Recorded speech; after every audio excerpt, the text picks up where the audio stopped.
you're all doing well. I wanted to post a video of a reading from Chapter 1 of my latest novel called The Reaping, which I'm sure you may have seen a few posts I've been sharing about it. It's kind of like a mystery, a detective type thriller, a little bit of paranormal mixed in.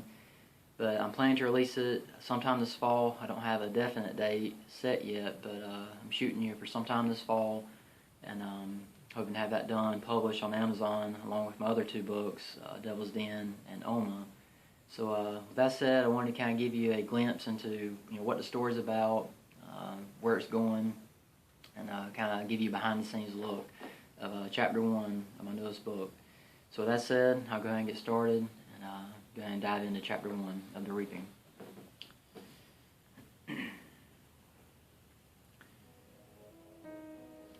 October 22nd, 2019, 24.5 miles northeast of Portland, Maine, 2:07 p.m. Deceased husband and wife, bludgeoned, no sign of forced entry, early 30s, non-dopers, no word yet on the whereabouts of the kid. I said while leaning over the wheel and peering through my rain-battered windshield with squinted eyes. I turned to Collins and said in a low, dreaded tone, the words neither of us wanted to hear. I know it's him. Lightning struck and thunder crackled as the rain continued to pelt the hood of my black Suburban. The two of us flinched at the sound of my words, and God's obvious disdain for mentioning such a vile creature rumbled among us. The stereo took on a static hiss as Collins turned with face drained of blood and said, "I know you're right. For heaven's sake, Lori, I hope you're wrong." For the next few minutes we rode along in silence, while rummaged at information passing through my brain. I only knew as much as Coroner Glenn Giles had shared with me, but it was enough to paint an eerie picture of what I was getting into. If this turns out to be another crime by the person we come to know as Morty, I sure had a lot of wheat sifting ahead of me. It's been 4 years since the McNamara and Shelton murders. If this is Morty's doings, it would make his 5th murder and kidnapping over the past 17 years. His first murders occurred during my rookie year as homicide detective back in 2002. That's when he chose to end the life of the Anthonys and Carters. And as for the children, nothing. It's as if they vanished into thin air, which oftentimes leaves me wanting to turn in my badge to avoid the pain and torment of dealing with these types of cases. But another part of me can never do such a thing. I mean, that'd be the ultimate letdown. I'd essentially be giving up on the kids and their families. Can't do that. I have to continue on.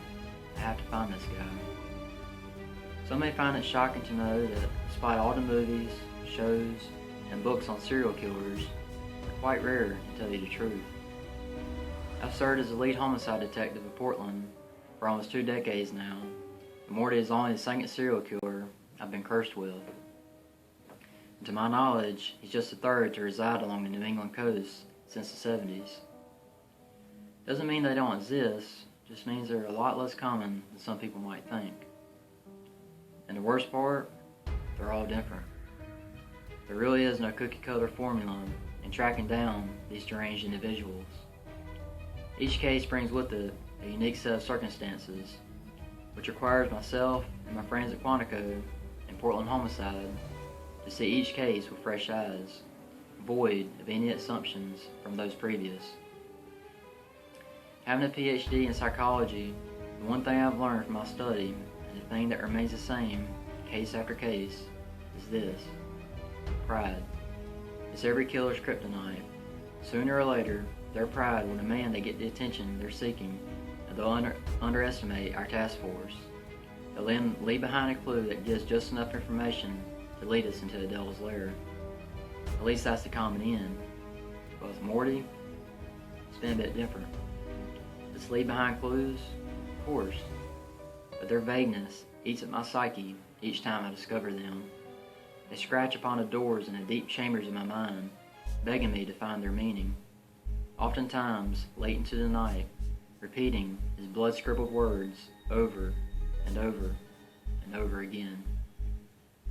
Unlike most serial killers, Morty leaves behind scripture references, oftentimes those from the Old Testament or Revelation, about evil angels, reaping what you sow, the end times, the four horsemen, the kind of stuff that causes most people's soul to tremble.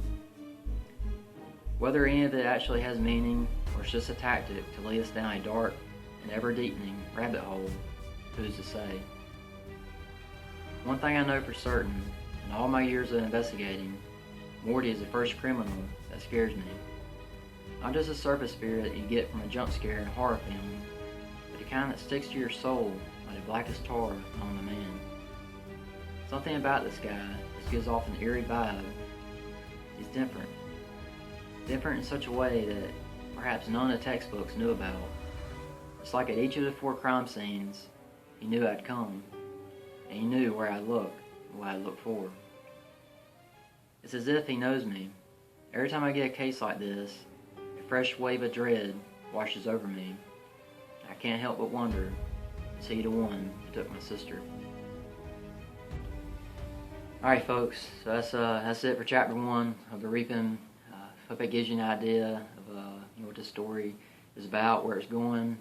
Keep in mind it's just a rough draft of chapter 1. This isn't the final version of chapter 1. It's I guess subject to change, but this is what I have for right now. And I can tell you now that being 3 chapters into this one, it's pretty intense. It's got a lot of suspense and mystery and intrigue to it.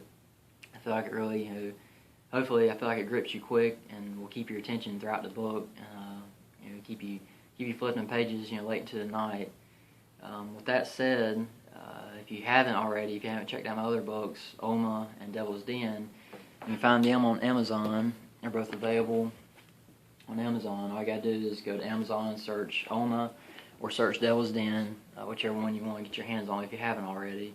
And that'll give you something to read, like I said, until The Reaping comes out, hopefully this fall.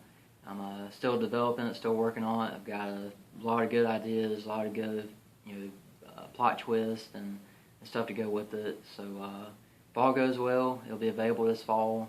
And if not, if I feel like I need to continue to develop it, maybe a little bit later. But for right now, I'm shooting for sometime this fall. So hope you guys enjoyed the reading of it. Hope that gives you an idea of what it's about. And hope you find it intriguing. And wish you guys all the best. Thanks for watching. And stay tuned. There's plenty more to come. Thanks, everyone.